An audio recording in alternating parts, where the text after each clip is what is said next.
Hello, everyone, and welcome to this edition of Track Announcer's Notebook. A busy weekend in North America for motorcycle road racing. Of course, at Barber was the final round of the Moto America Championship. And here in Ontario, the CSBK Nationals wrapped up on Friday and Saturday at Calabogie and at Shannonville Motorsport Park, where I was for the third and final round of the Super Series. So lots to cover there.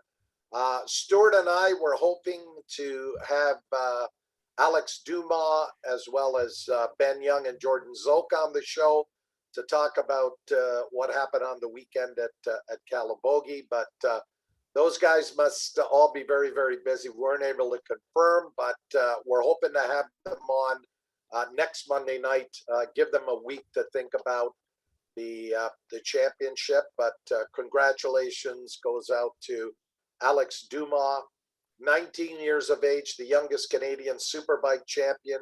He won 4 of the 7 races on the podium in the others that he didn't win, and got his first pole position on the weekend. So congratulations to Alex. And I'm sure speculation has started as to whether or not he's going to stay here in Canada and defend that #1 plate, or whether, and if you're on the show tonight and you're a fan and follow Moto America closely, you may be speculating that John Ulrich and Chris Ulrich, are they going to look to bring him back for one of the rides? We'll cover some of that because Sean Dillon Kelly is moving on to Moto 2. And Cameron Peterson, I think, has had a great first year with that team. But I think the results for Bobby Fong, who is a fine rider and a great rider, but they may think his best days on the racetrack are behind him. So is there a seat that might open there? So lots to talk about, and I'm sure there'll be lots of speculation in the weeks and months to come. But let's get into it, as always, off the top of the show with Nodell's notes. Stuart? Yeah, thanks, Pat. And I hope you had a great weekend at Shannonville. It was a beautiful weekend here in Ontario. So anybody that got to race, I think, picked a perfect weekend. Yeah, no, the weather was absolutely incredible down there all weekend long. And we'll talk a little bit more about that in the show, and get one of the riders who featured prominently in the novice class down there, set a brand new track record for the pro track. And we hope to get Jordan Decarie on the show here a little bit later on. Well, Pat, we're going to start with some sad news. Fred Guttner, who we were told by our friend of the show, Doug Teague, informed us of his passing late last week. Yeah, Fred, I'm not sure if I called too many of Fred's races, when I got started. Certainly, I wasn't there in Daytona in 1972 when Don Emdy won the Daytona 200, but Fred Guttner finished third on a Yamaha. I'm more familiar with his brother Dieter Guttner, who raced back in the early to mid 70s at Mosport. And I remember announcing a bunch of Dieter Guttner's races.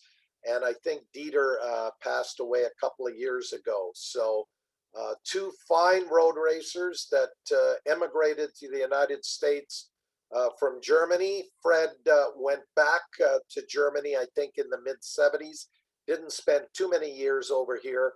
And, Dieter, he raced not only up here at Mosport, but would contest some of the AMA Nationals. And I think he did a few of the international lightweight 250 races at Daytona as well. And then on to the Super Series, Pat, where you were at, and there was lots of action, and it seemed like there was some good racing there as well.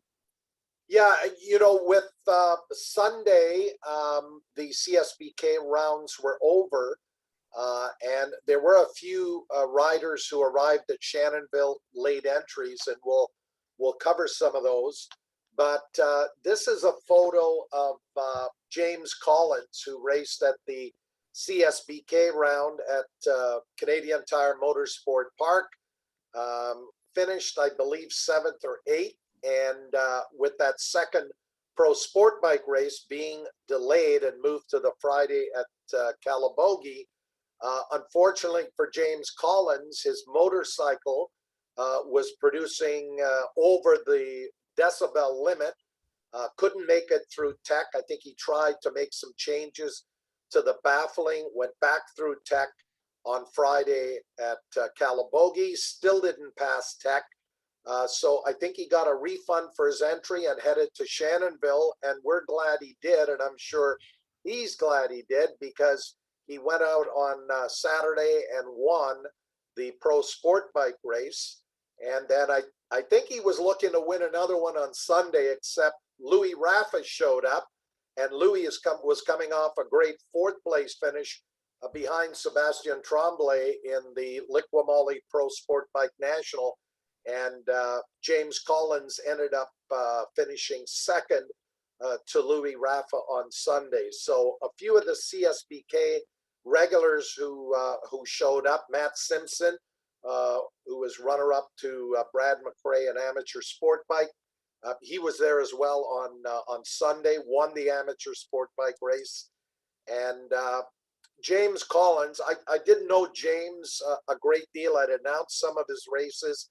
He did a lot of his racing in his early years at Shannonville, and was, a consistent top 5 runner, talented racer. But he had to step away from road racing for almost 10 years because of some issues, physical issues he was having. He was fighting cancer for a long time. Put that in the rearview mirror and actually made his return to racing almost 10 years later, back in August at Canadian Tire Motorsport Park. And this is a great shot of him that my good friend David from the Graphite Mill, David Wilson, sent to me. And great looking motorcycle. And, he finished in the top 10 there, came to Shannonville and won that race on Saturday. And we were working with the second announcer there, Alex Gallagher, who did the interview post-race. Very emotional interview, because he had come all the way back and had finished on the podium there at Shannonville after a close battle with Mike Raniowski. I think the margin at the checkered flag was like 0.3 of a second. So a great human interest story. And I reached out today and fired that photo off to James Collins, and hopefully we're going to see him back running the entire CSBK championship next year, as well as seeing if he can't also run the Super Series, which is his home track. As he says, he loves it. He's from nearby Shabbat Lake, just north of Kingston. So just one of the real good stories on the weekend, and there were many more.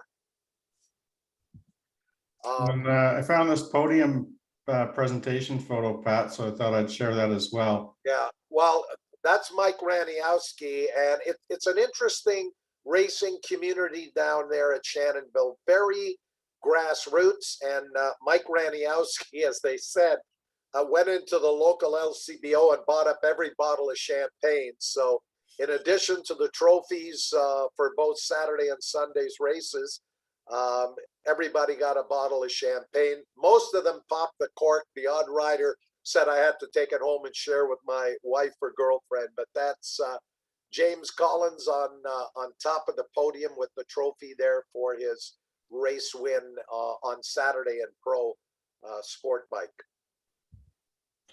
And then in news that we had last week, Pat, just following our show on Tuesday, it was announced that Moto America, formerly the AMA Pro Racing Series, will be headed back to Daytona to put on the 200 event.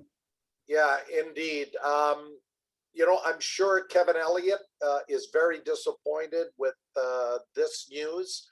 I thought Kevin and his ASRA and CCS organization had done an outstanding job for many years of running the 200.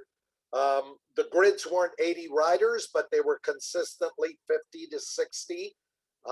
Some incredible racing. Almost every one of those races ended up in a last lap chicane to checkered flag dash for the win, as we saw earlier this year. And Moto America, I think the hope there is the Daytona 200 will not be part of their Super Sports series. It'll be a standalone event. And I think they are hoping to get more factory involvement and also attract more top riders from the United States. So we will see exactly what the rules will be for the race. I think there'll be some additional motorcycles that will be made eligible for the event. And I think in terms of the speedway, they're looking that maybe they can get back to those glory days of 80 riders on the grid. And then as well, and we're certainly would love to hear from some of the folks who have joined us tonight on Track Announcers Notebook. They tested a few years ago the bagger bikes, and there's going to be a King of the Baggers race at Daytona. And I'm assuming, and this is what I've been led to believe, Moto America will also run their Junior Cup, their twins class, where, of course, Canadian Darren James has been competing. I saw Darren had a nice fourth place finish on the weekend at Barber, just failed to make it onto the podium. So, you know, if you go back and look at the history of the Daytona 200, Stuart, you know, they were racing on the beach on different motorcycles. And even when those bikes came to the speedway, there was a real mix of equipment that you could run in the 200. And then, of course, we went through the era of the Yamaha TZ750. And then in the mid 80s, the change to Superbikes. And of course, a number of years ago, switching to a 600cc more or less sport bike class. So it'll continue to evolve and change. And, you know, 15 years from now, we may be racing electric road race bikes in the Daytona 200. But certainly Kevin Elliott should be proud of what he was able to do to take the Daytona 200 through that era of about 8, I guess, maybe almost 9 years. And now the torch has been handed over to Moto America, and we'll see what they're able to do come March. Yeah, I think part of what I was reading too, Pat, is they're hoping to either homologate or allow some of the other middleweight European-based bikes, whether it's the MV Agusta, Ducatis and so forth, to again draw even people from Europe to start coming over more so as well.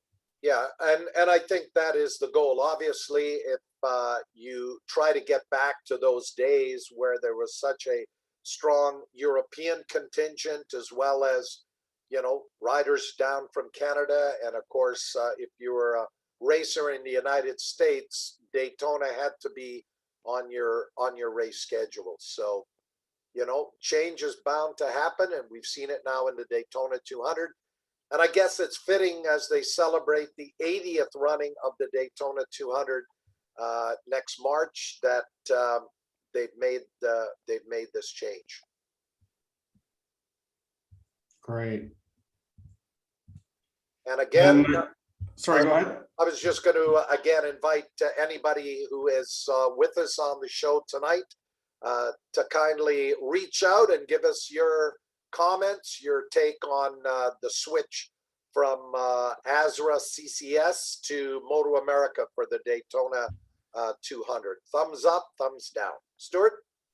Yeah, thanks, Pat. Just wanted to share here, there was this photo of all the 2021 Moto America champions. They obviously had their last round at Barber Motorsports Park, so just wanted to share that photo. Obviously, Jake Gagne was a huge story this year, as well as Sean Dillon Kelly. But Jake Lewis also had a great year, winning the Stock 1000 category in pretty handily fashion. And then we had both Caleb Decarie and Tyler Scott winning the Junior Cup aboard that KTM. Yeah, and look for those young riders coming out of the Junior Cup. Most of those riders, their next step would be either go to twins, as Alex Dumas did, or take an even bigger leap forward and get onto a super sport machine. And then just wanted to do a shout out. Cameron Peterson won his first Superbike race this past weekend, Pat, and it was a torrential downpour. He did crash, in fact, picked up the bike to remount and did get his first win. So maybe he wasn't pretty, but he did get the job done. Yeah, I think overall, Chris and John Ulrich have got to be happy with his rides this year, not just the win at Barber in the wet, but some of his other rides where he was, very, very competitive.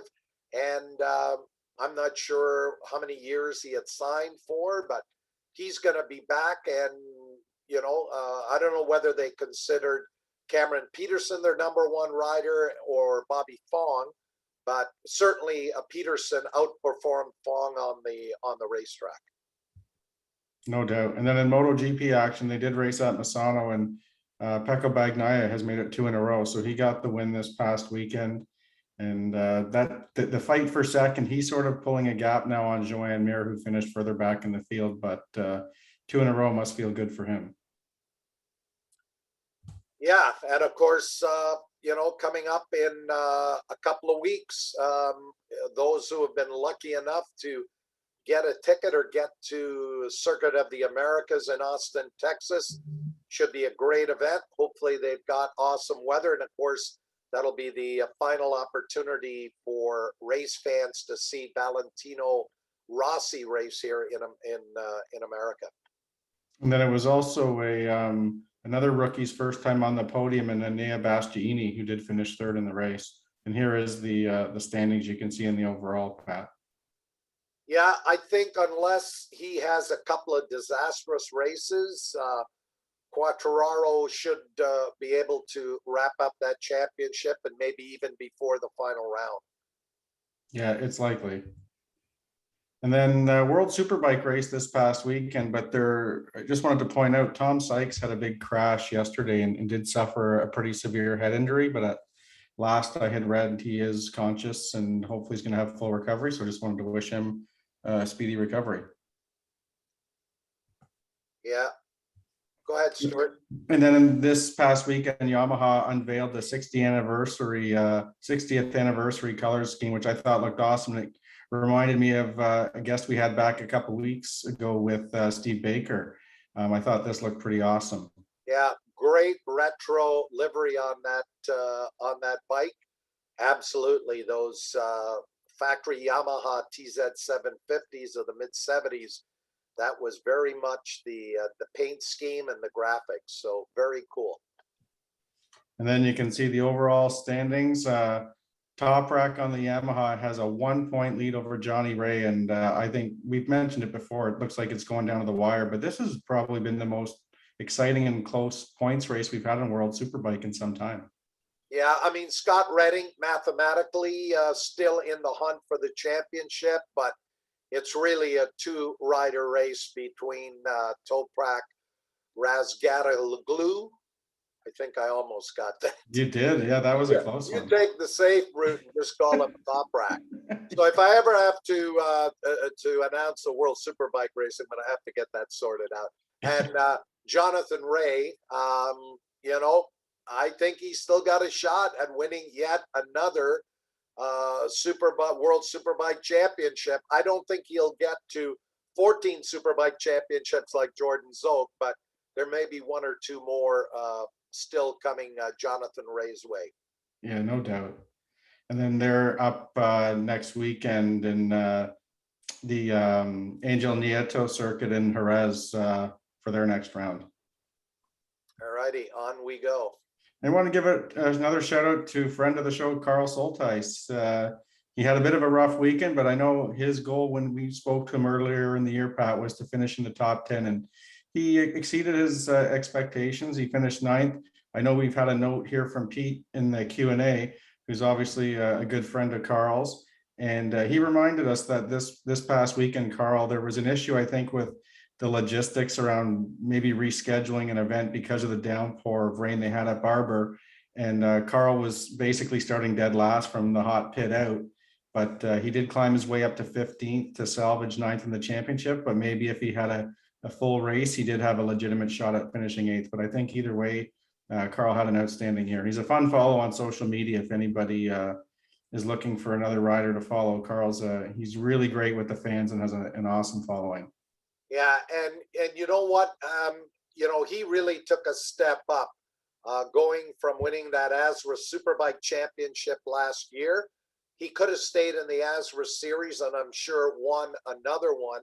But I think and we hope to have him on a future show just to talk about his season in more detail, the ups and downs. But definitely, I think he's taken his riding to a whole new level. Looking at the competition he faced in the Motor America Super Sport Championship. And I love this photo. I don't think you can lean that Yamaha over any more than he is. He's got the knee slider right down on the pavement.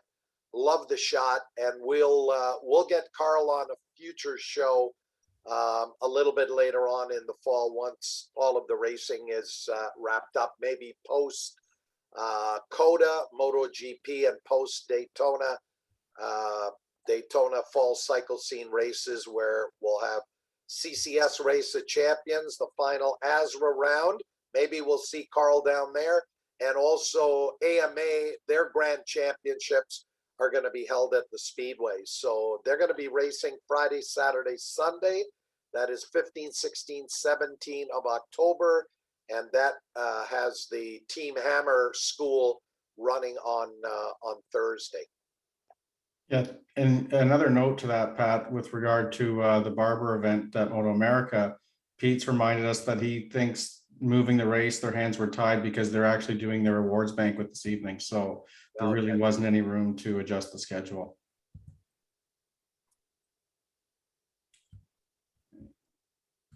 Anything else there? Okay. Yeah, we've got this weekend. I was looking through Flat Track Canada. I know we've covered some of their events, and this would be an awesome one to get out of, especially if we get some of this really nice fall weather we've been having at Shannonville. You know, I'm sure it's great, entertaining racing. $20 to get in. Looks like it's going to be a good time. Yeah, of course, this is right beside Shannonville Motorsport Park, and in fact, on the weekend, Trailblazer Park, I think it's still called that.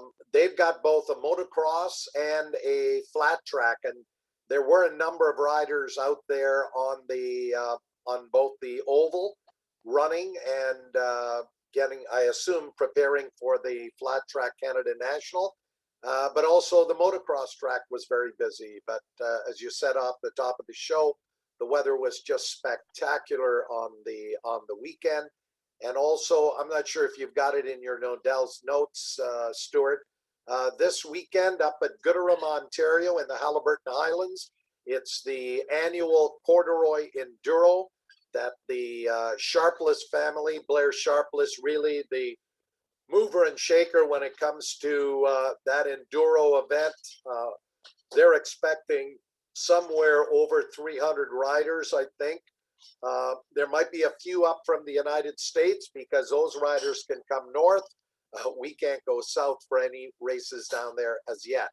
But some options this weekend, Flat Track Canada at Shannonville on the Saturday. And I believe Todd Valley is their series announcer. He'll be there, and I will be up at the Corduroy Enduro, teaming up with my announcing colleague Frank Wood. It's a great event, a fun event, and you'll even see the odd old road racer up there trying his hand at enduro racing. So should be a lot of fun. Friday is the vintage GP, some of the older enduro riders and some of these older enduro bikes from the 70s and even 60s are up there. And then the two main days are Saturday and Sunday. I believe it's 8 tests on Saturday, 8 tests Sunday. Forecast wasn't looking very good. Looks like some rain this week. So the conditions might be absolutely treacherous, but they'll get through it. And I didn't cover it, so my apologies, Pat, but I figured now we'll get into a bit of the CSBK stuff, probably will be with the majority of the show we talk about. But just wanted to congratulate Suzuki Canada on the inaugural winning of that Constructors Championship. Both Alex Dumas and Trevor Daly sealed the deal on that this past weekend. Yeah, and that Constructors Championship basically adds up the points of the top two riders for each manufacturer. And with the year that Alex Dumas had 4 wins, finishing on the podium, in the other races. And then, of course, backed up by Trevor Daly, who had a great weekend at Calabogie. Congratulations to Suzuki Canada taking the very first Constructors' Championship. And hopefully that'll encourage some of the other manufacturers to get a little bit more involved with the CSBK Championship. Yeah, it's a great incentive, Pat. And then obviously this was the podium in the individual championship, and Alex Dumas had a perfect weekend. So congratulations to him. I did text back and forth with him a little bit over the weekend and even today.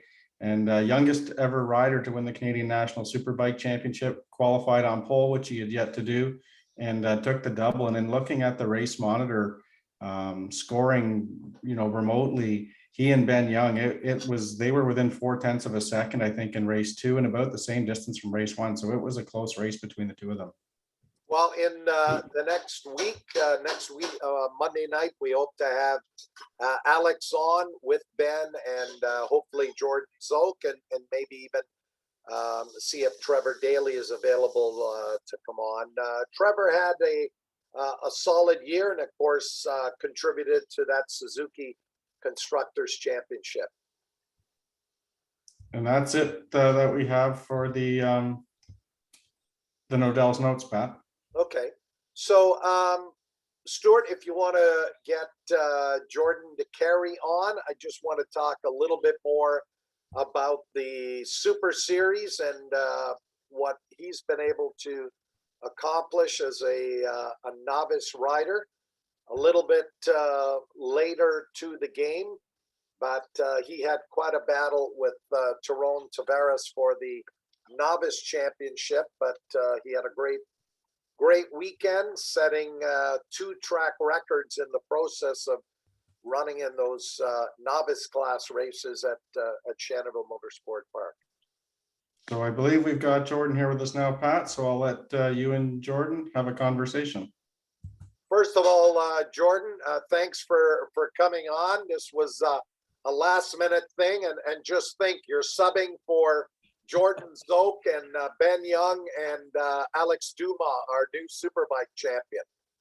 It's an absolute honor, guys. Thank you so much for inviting me on. And yes, those are huge names, so it's an honor to be on tonight. Thank you. Jordan, you and I chatted, I think, at the very first Super Series round. You were really late to this road racing game. So take us through, how did you end up at Shannonville back in July at round 1 as a novice rider? Were you doing track days? Did somebody else tell you, hey, you're pretty fast, you should take it to the racetrack? Yeah, I mean, prior to the Shannonville days here, I had been doing track days, more specifically in the Hamilton area, one of the racetracks there. Started roughly 2011, just going out having fun with a group of friends, and yeah, there's been a lot of push over the past couple of years to do compete in either a SOAR or Super Series.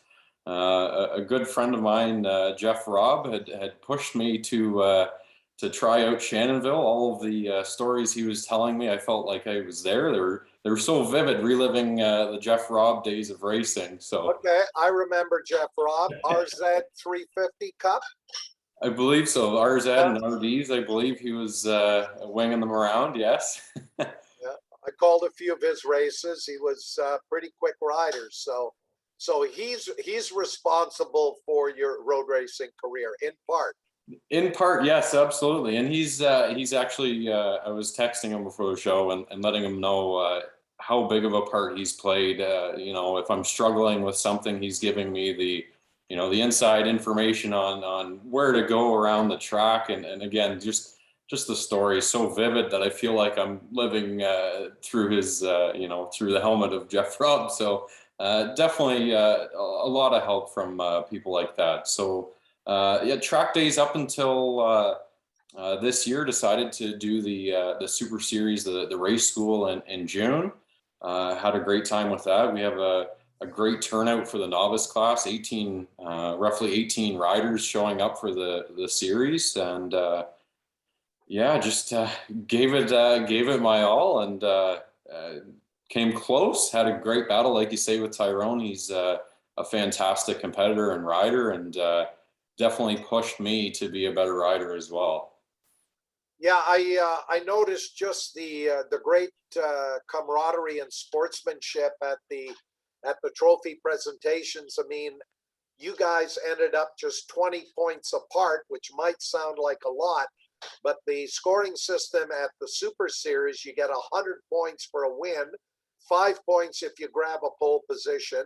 And I think he had, that was pretty much it. It was those pole position 5 points because you qualified both Saturday and Sunday for that day's races. And then, of course, they give you 1 point for every lap completed in the race. So it's a little bit more involved and really encourages participation at all of the races and not skipping one.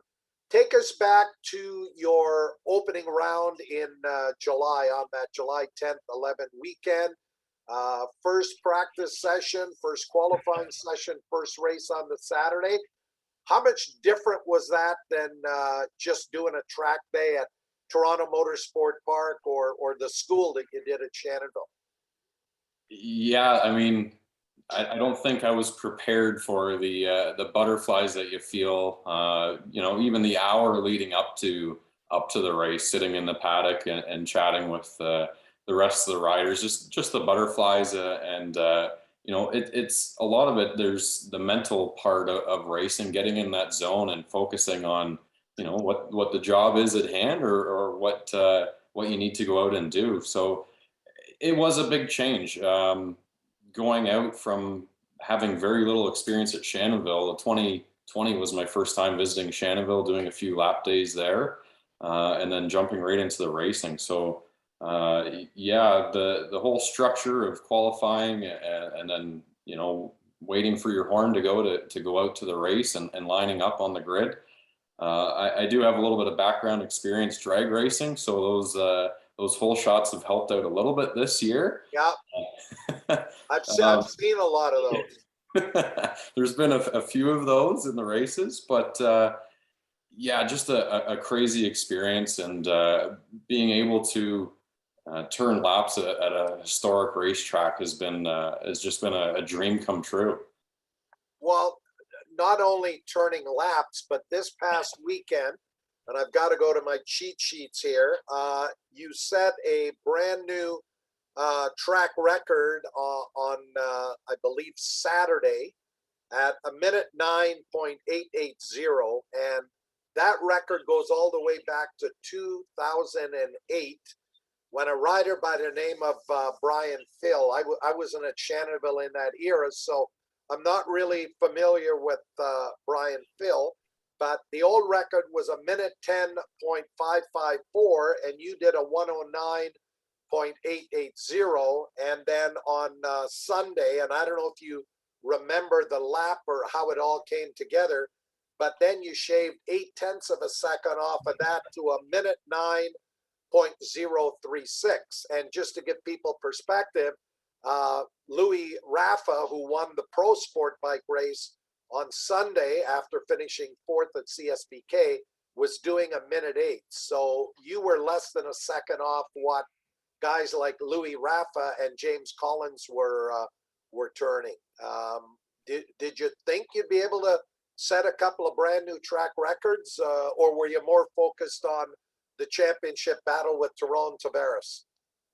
Yeah, and actually it's funny that both, to answer your question, both for sure. And I had actually sent Dominique a message on Facebook through the Super Series Facebook page a couple weeks ago, just curious what the records were.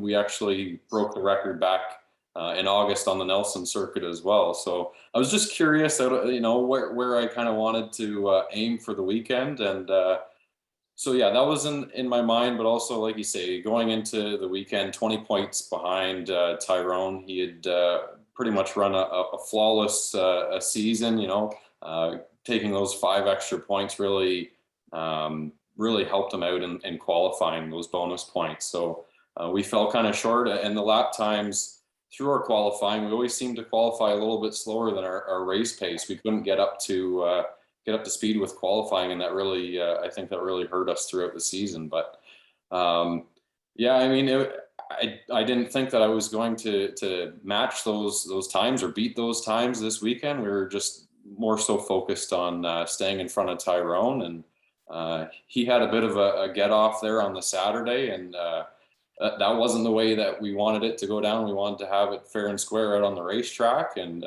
we're glad that the Paddock family at Shannonville was able to come together and help him out so that we could finish the race there on Saturday as well. Yeah, no, that was actually awesome, and I mentioned that earlier. The sense of community and sportsmanship. Have you had a chance to have any kind of a conversation with Dave Buckland?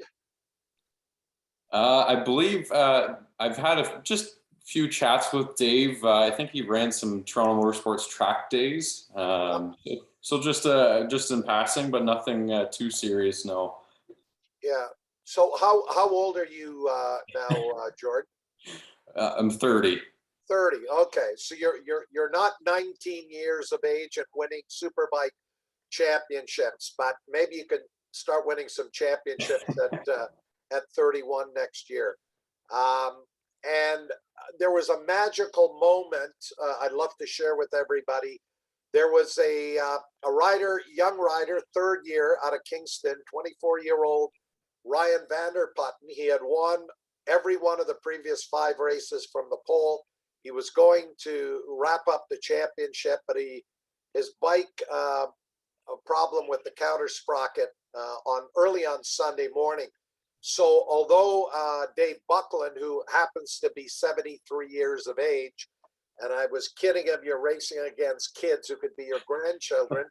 Dave Buckland, although he had a chance, I think, to finish top 3 in that lightweight production race, handed over his Kawasaki 400 to Ryan Vanderputten. And not only did Ryan go out there and win the race on Sunday, he set a brand new track record in lightweight production. And I'm just looking to see where that was. He shaved over almost a second off the old record. But so when they did the victory podium on the Sunday and Ryan was up there, I got David Buckland to go up there and stand on top of the podium with Ryan Vanderputten, who's got about, I don't know, it seems like 25 people wearing these blue shirts because he rides a Yamaha R3 normally. We call it the Sea of Blue, but just a real great sense of community and fun that sort of took me back to the early years at Shannonville Motorsport Park. I think there's lots of room for improvement with the Super Series to make it bigger and better and bring it back to its former glory. And maybe we got a little inkling of that because for the Saturday races, there was some prize money for some of the classes, not all. And hopefully that's just the start of seeing that Super Series really take off. And we're starting to see, 100 plus entries there. Jordan, I just want to get back to your season. Who was helping you at the racetrack, or were you doing it all on your own? Yeah, so I definitely have to give a shout out to my fiance Maggie for keeping me grounded and level. And I mentioned it earlier, the mental part of it is huge, and along with the fitness and everything else. So she's been a huge part of keeping me grounded. And again, Jeff Robb running me through the racetracks and giving me that veteran pro experience, and then my mom and dad were coming from Barrie, so they've come to watch a lot of the races, and they've been a huge support to me. I know in my younger years, they didn't want to see me racing, perhaps just from the danger factor. So now that I'm out on my own, I was able to jump in and get into the racing. And is that your bike behind you? This is the bike, yes. 2012 GSXR 600. 2012, man. Has anybody reached out to you, or do you have anybody working on sponsorship for next year? Because I assume you're going to be back at the Super Series, running amateur sport bike, maybe amateur Superbike. And then what about CSBK? Any thoughts of trying to contest the amateur sport bike championship there? Yeah, I mean, we did have I did have a discussion with Maggie. She actually has a twin bike to this, but in a 750. So I'm kind of toying with the amateur sport bike and the amateur super bike for the Super Series, and definitely considering the Shannonville opening round if that's to happen in May. Well, we're certainly hoping that the CSBK championship, things can be worked out where Shannonville is back on the calendar, as is Grand Bend. And of course, that the series gets the return to Atlantic Motorsport Park. We've truly missed not going out there the last couple of years. What has been the sponsorship like, Jordan, as a novice rider starting out? Any feelers out there for maybe a bigger sponsor next year that will allow you to expand the program? And are you sticking with the Suzuki equipment? Yeah, I've really I've grown up on Suzuki's. My first bike being an SV 650 back when they actually had the SV Cup running. So that was always an intention to get into that. But I am definitely a Suzuki fanboy, so to speak. So I do like that the brand and the model just seems to fit me.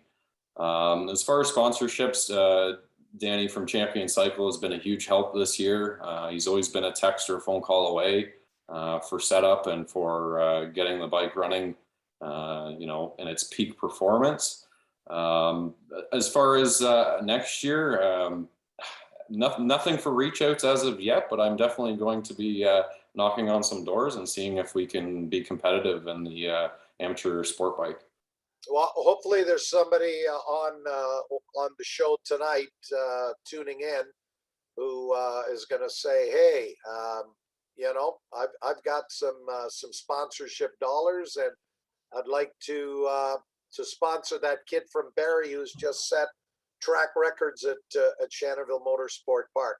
Stuart, before we go further here with Jordan Decarie, I think we've got a few questions or comments in the Q&A. Yeah, thanks, Pat. Just most of the comments in the Q&A from earlier on was one of them was from Henry Degas with regard to the Daytona 200, and he's of the opinion that the TV deal probably sealed that deal with Moto America going back to Daytona to run the 200, which obviously the Azra series didn't have. All right, that makes total sense. And then Pete sent us in the funniest line of the entire season. He was texting with Rich Bergen, who's someone he knows from Daytona, Fence Boy, yeah, about a hooligan race being added to the 200 weekend. He was unaware of the term hooligan race and responded, "What's that? Walsh and Barnes racing?" So just thought I'd share that. I thought that was pretty funny. And I think Mike Walsh is even on the call. Right. So maybe he can make a comeback. Other than that, there's nothing directly related to your conversation right now. Okay. So Jordan, when you were competing in the novice class, and you were that, obviously quick early right off the bat, did you have the option to also run in amateur sport bike, or did you have to stay a novice if you wanted to have a shot at that championship?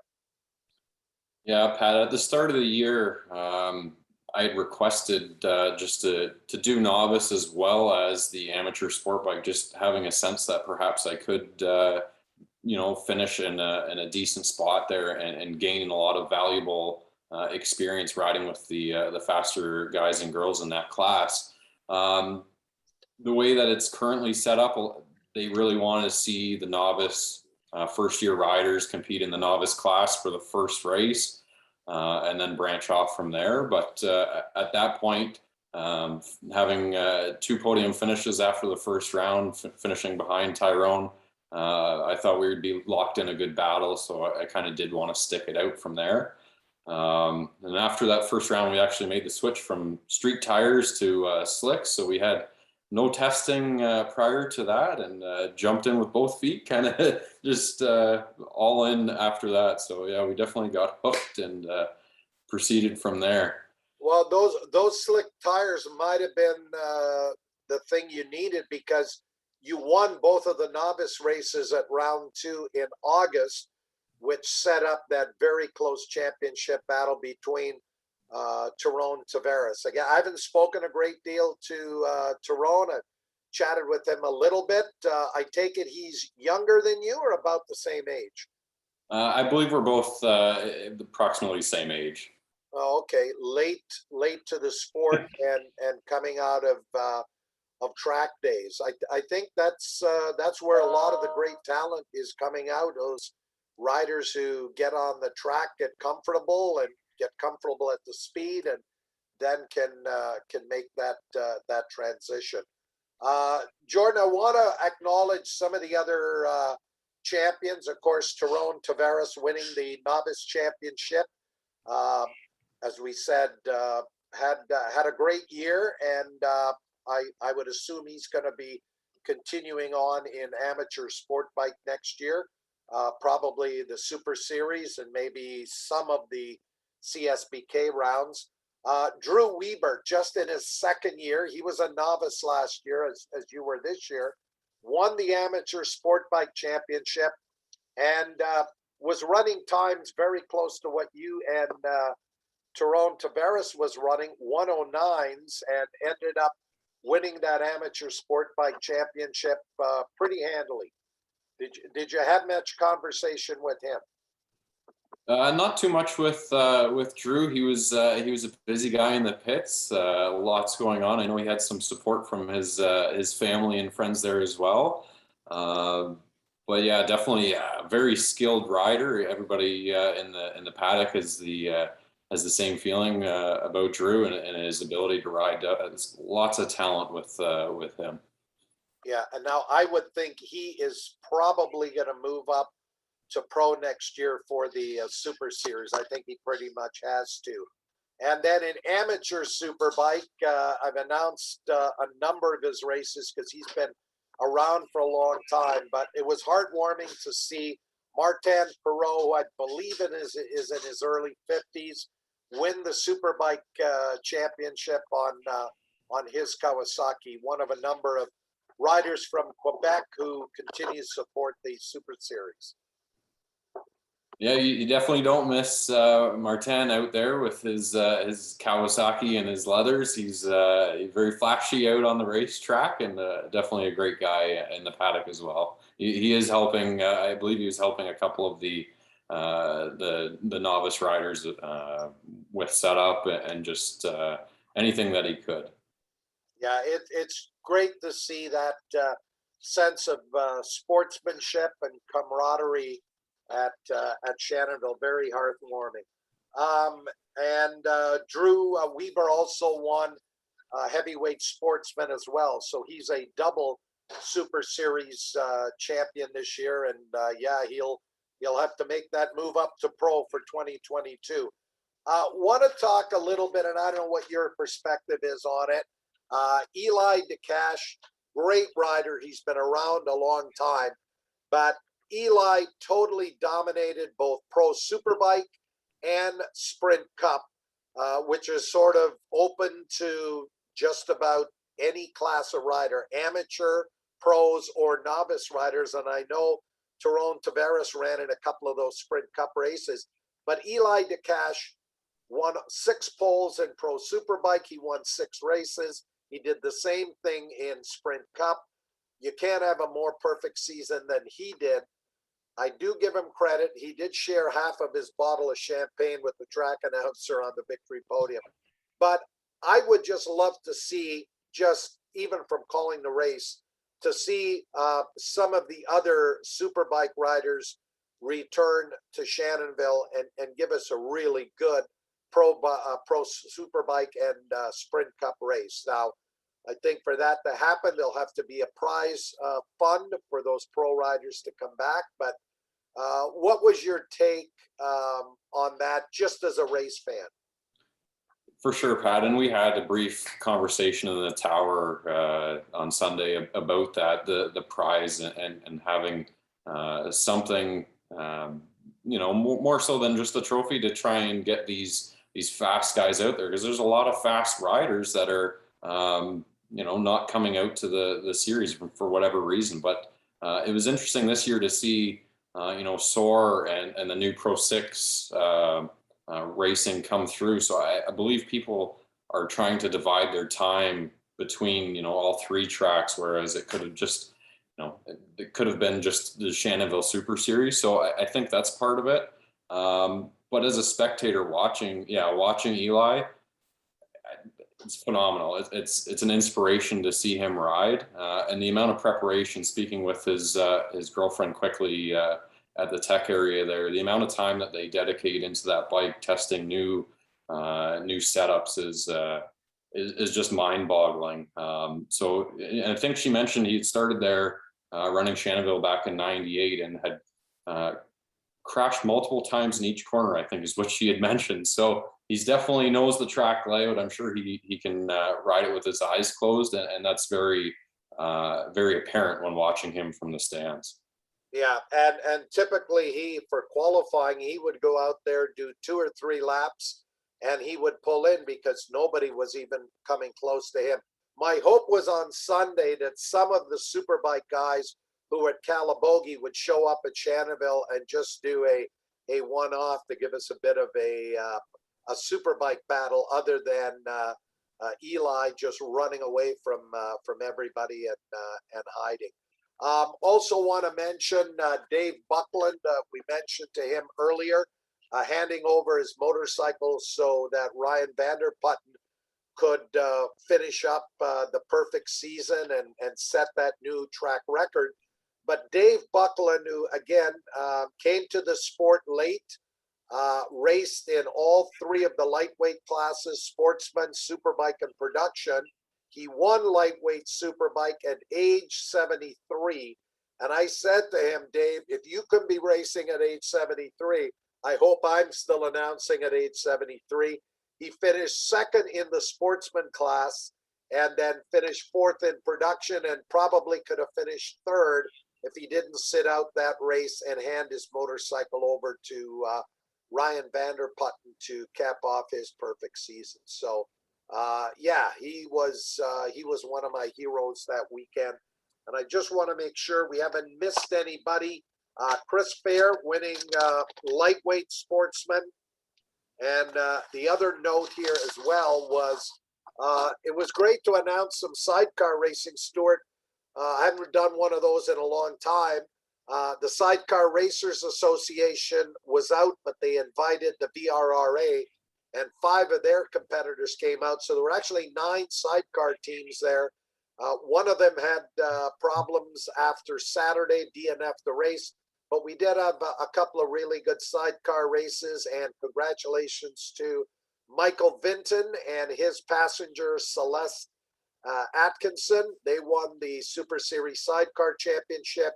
Wayne Walsh and Krista Walsh, who are a local father and daughter team from Kingston, Ontario, finished in 2nd.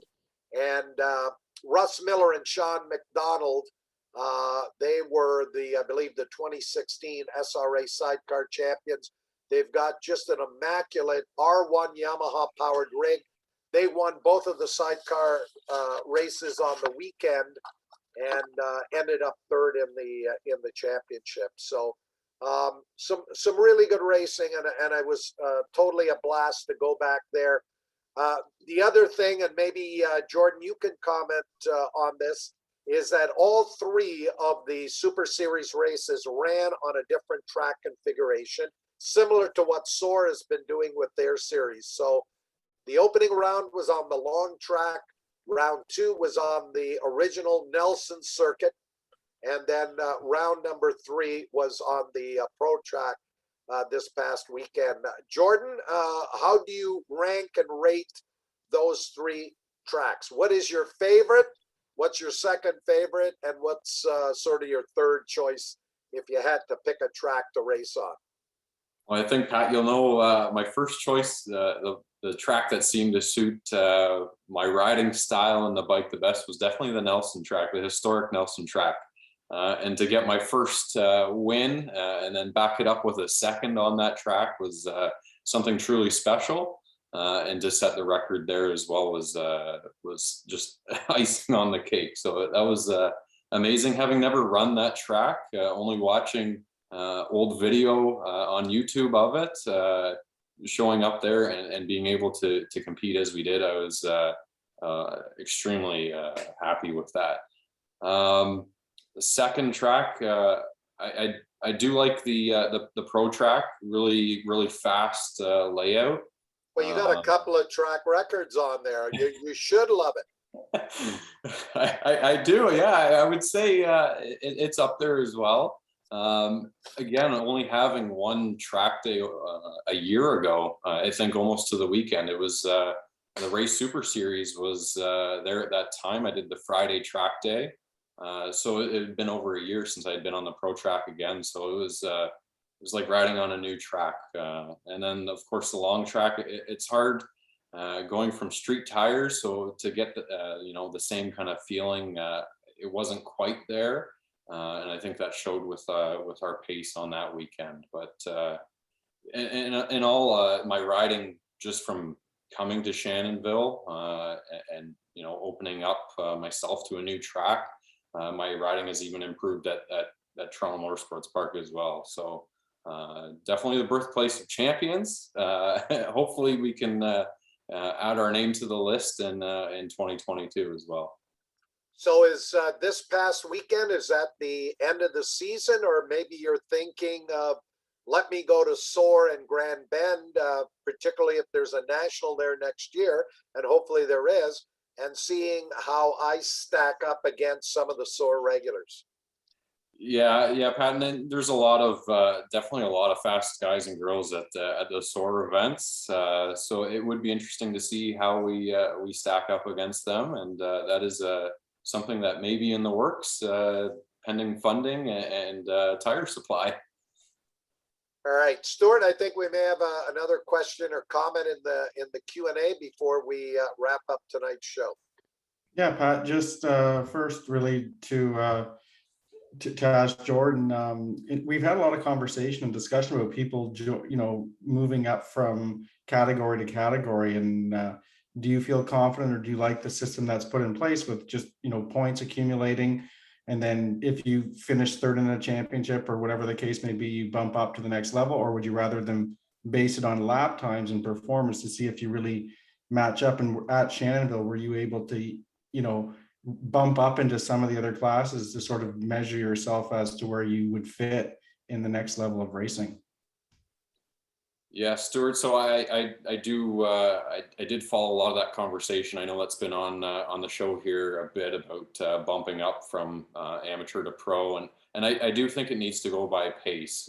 Looking at it from the aspect of points, it's all relative to who is out at the track on the time. So we did get the chance to run the Sprint Cup race back in August for the Nelson Circuit, and then we did a Saturday at the pro track. Unfortunately, just with timing, not able to qualify in the morning sessions, just with the way the schedule was, kind of had us at the back of the pack. So trying to go the same pace just wasn't there. But yeah, definitely based off lap times, I think that's the way to do it for safety's sake and keep the racing competitive. And hopefully, Pat, that I know when we had Ken McAdam on one of the shows last year, it would be great if the Super Series and SOAR could have some kind of shootout race where maybe there's a race at SOAR, a race at Shannonville, and sort of compete head to head. I think that almost like its own internal, like the match races that used to happen years ago. Yeah, that might be cool and help build a sport and give riders options. The one thing that's my number one wish for next year is that there are no weekends like we had back on July 10th and 11th. And I've spoken to a lot of racers about this, where CSBK and Pro 6 are at Calabogie. There's a Super Series race at Shannonville, and Ken McAdam has got a sore race at Grand Bend. I think it helps the sport if there's cooperation and collaboration in putting the series together. Certainly there are enough weekends, May to October, that we don't need to have conflicts like we saw this year, and hopefully that can happen. But interesting what Jordan says. When I look at his lap times into the minute nines, bordering on a minute 8, he should go right from novice to pro. But I know he's going to be an amateur next year. Watch what you wish for, Jordan. Stuart, have we got anything else in the Q&A before we wrap it up? Just one quick one here, Pat, from Scott Cotchley. And he's saying that Azra did an excellent job with running the Daytona 200. He also agrees with the TV deal being part of the reason why it's going to change hands. But he also has the opinion that Moto America will kill that open tire rule that they are going to continue for that they're going to have for 2022. And he doesn't like the idea of the baggers racing at Daytona, but that the bagger thing, it has a big following now, and he misses the 250 GP race, which I used to love to be a part of. Yeah, you missed that as well, Stuart. I don't know. It was funny. On the weekend, there was one rider out on an older Yamaha TZ250 running in heavyweight sportsman, I think it was. So that brought back some fond memories of some of those classic 250 Grand Prix races at Shannonville. Well, our time is up. Jordan Decarie, I want to thank you for coming on and sharing with us what a season for an abbreviated season for a novice rider was all about. It was great to announce your races with Tyrone. They were easy because they were close and competitive. And we wish you all the best in 2022, and look forward to announcing a few more of your wins and maybe that first championship. That's great. Thank you very much, Pat and Stuart. Thank you for having me on. And Pat, we certainly hope that you're back at Shannonville next year announcing the Super Series, as that was, like I said, it was an honor to hear you call our names out. So we thank you very much for that. Well, my Monday to Friday job ends at the end of September, as most who are on the call knows. So we'll see what the MoSport Canadian Tire Motorsport Park schedule is like, and see if we can shoehorn in the Super Series again this year, or in 2022. I've really enjoyed getting out there. And I guess on Monday, October the 11th, that is the Thanksgiving Monday, there's sort of going to be a celebration awards day at the track. More details to follow on that, which we'll share on Track Announcer's Notebook as soon as we've got all of those details. Stuart? Yeah, that's awesome, Pat. Thanks. It was great getting to chat with Jordan. I'd love to hear stories about guys that are getting into the sport, no matter their age, and it's great to see things growing. And I hope for him and the people at Super Series that does catch on. I know a lot of people did mention online what a great time they had and the camaraderie that's there, and I think that's a big part of the sport. Well, I think Track Announcer's Notebook is going to be known as the show with all the Jordans. We've had Jordan Royds on, Jordan Zoke, of course, a number of times, and now great to have Jordan Decarie on the show tonight. All the best, Jordan. We'll catch up with you down the road. Stuart, we'll see you next Monday night, and have a great week.